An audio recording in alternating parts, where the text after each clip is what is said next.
Assalamualaikum warahmatullahi wabarakatuh. Kami dari kelompok 6 akan mempresentasikan materi mengenai pemrosesan informasi dalam belajar, yang dimana anggota kelompoknya adalah yang pertama Adinda Lestari, Fadlan Effendi, Marina Azhara Nasution, Nurul Aziza Rampe.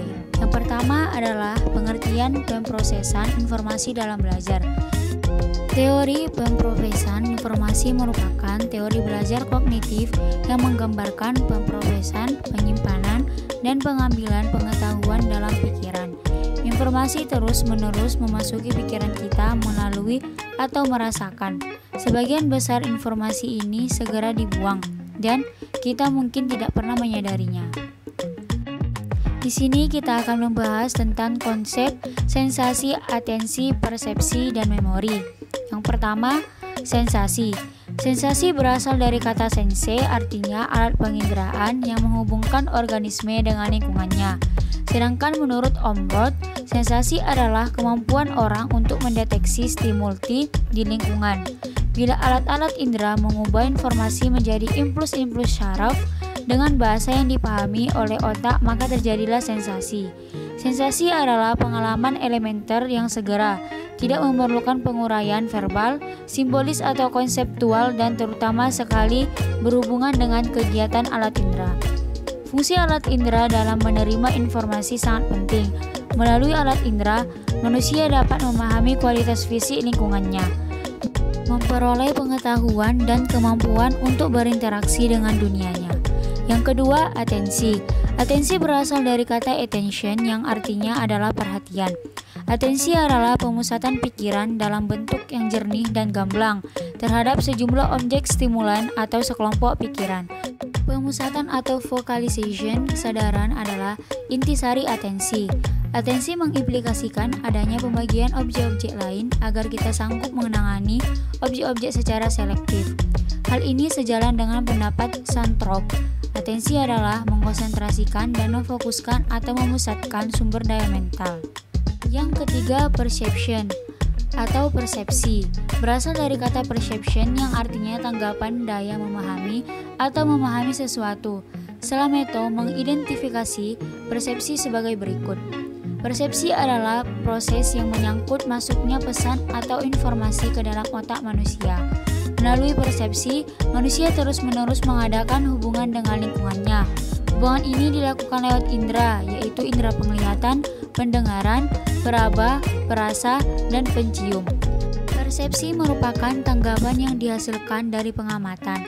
Tanggapan adalah gambaran atau berkas yang tinggal dalam ingatan setelah seseorang melakukan pengamatan.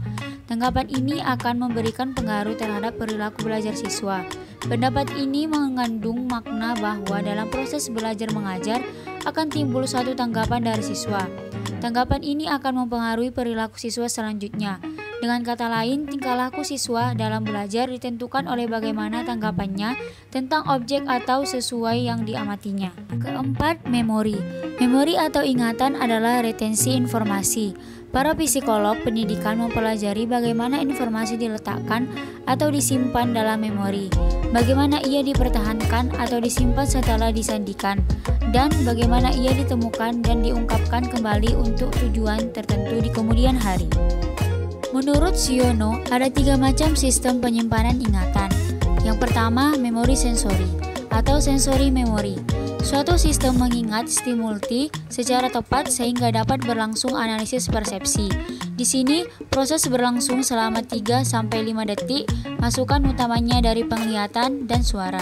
Yang kedua, ada memori kerja atau working memory. Merupakan memori jangka pendek atau short term memory atau STM. Mampu menyimpan 5-9 informasi dalam waktu sekitar 15-20 detik, sehingga cukup waktu bagi pengelolaan informasi. Dalam hal ini, informasi yang diberikan kode atau decode serta persepsi setiap individu akan menentukan apa yang disimpan dalam memori kerja. Yang ketiga, memori jangka pendek atau long term memory atau LTM. Berfungsi menyimpan informasi yang sangat besar dalam waktu yang lama. Informasi yang tersimpan di dalamnya dapat dalam bentuk verbal maupun visual. Ada beberapa proses yang berkaitan dengan memori. Santrop membaginya atas 3, yaitu 1. Encoding adalah proses memasukkan informasi ke dalam memori. Encoding memiliki banyak kemiripan dengan atensi dan pembelajaran. Untuk mengawali proses encoding, Anda harus memperhatikan informasi. Yang kedua, penyimpanan atau storage adalah retensi informasi dari waktu ke waktu. Yang ketiga, pengambilan kembali atau retrieval adalah mengambil informasi dari simpanan memori ketika dibutuhkan. Yang kedua, kita akan membahas tentang faktor yang mempengaruhi pemrosesan informasi. Yang pertama ada faktor internal, yaitu psikologi dan fisiologi. Dan faktor eksternal, media atau saluran komunikasi. Yang kedua, proses internal yang tidak dapat diamati secara langsung. Yang ketiga, memori yang kurang maksimal. Hal ini disebabkan oleh individu yang kurang melatih memori secara maksimal. Yang keempat, kesulitan mengungkapkan kembali informasi-informasi yang telah disimpan dan diingat. Yang kelima, kemampuan otak individu yang tidak sama.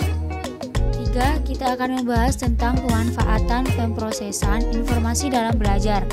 Yang pertama, manfaatnya yaitu membantu terjadinya proses pembelajaran sehingga individu mampu beradaptasi pada lingkungan yang selalu berubah.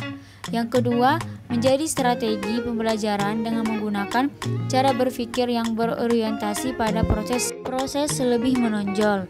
Yang ketiga, kapasitas belajar dapat disajikan secara lengkap. Dan yang keempat, prinsip perbedaan individual terlayani. Keempat, lupa dalam belajar. Tahap pertama yaitu apa yang sudah kita ingat akan disimpan dalam bagian otak tertentu.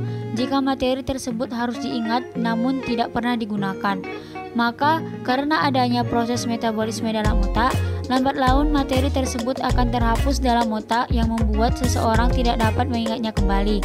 Sehingga karena tidak digunakan lagi, maka secara tidak langsung menyebabkan materi tersebut lenyap dengan sendirinya. Tahap kedua, ada beberapa prinsip-prinsip sistematis yang perlu Anda ketahui, yaitu A. Penghalusan. Materi berubah bentuk menuju bentuk yang lebih halus, lebih simetris, dan kurang tajam sehingga membuat bentuknya yang asli tidak dapat diingat kembali. B. Penegasan. Bagian-bagian yang mencolok dalam sesuatu hal menjadi bagian yang paling mengesankan, sehingga di dalam ingatan akan dipertegas, sehingga bagian-bagian tersebutlah yang kemudian hanya diingat, sedangkan yang lainnya secara keseluruhan tidak terlalu diingat. Yang C. Asimilasi. Misalnya saja Anda mengingat sebuah bunga, maka Anda akan mengingatnya sebagai bunga meskipun bentuknya bukan bunga, sehingga yang Anda hanya ingat hanyalah sebuah bunga, namun tidak mengingat bagaimana bentuknya yang asli. Perubahan materi ini disebabkan bagaimana bentuk wajah orang tersebut tidak dapat diingat lagi. Tahap ketiga yaitu saat mempelajari hal yang baru, kemungkinan sesuatu yang sebelumnya sudah Anda ingat tidak dapat kembali diingat.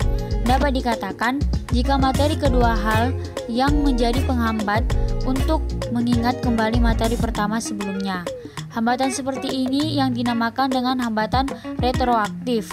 Sebaliknya, bisa saja materi yang baru dipelajari tidak masuk ke dalam ingatan dikarenakan materi lain sebelumnya. Hal ini dikenal dengan nama hambatan proaktif.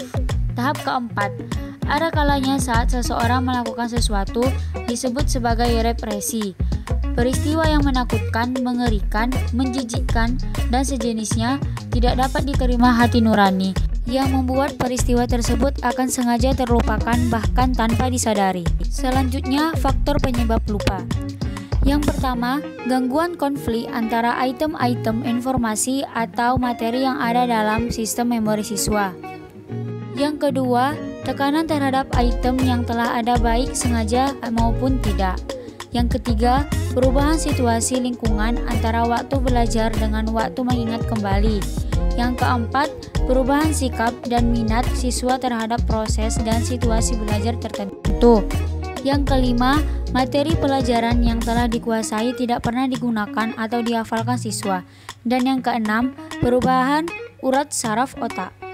Sekianlah penjelasan dari kelompok 6. Apabila ada kekurangan, kami mohon maaf. Wabillahi taufiq wal hidayah. Wassalamualaikum warahmatullahi wabarakatuh.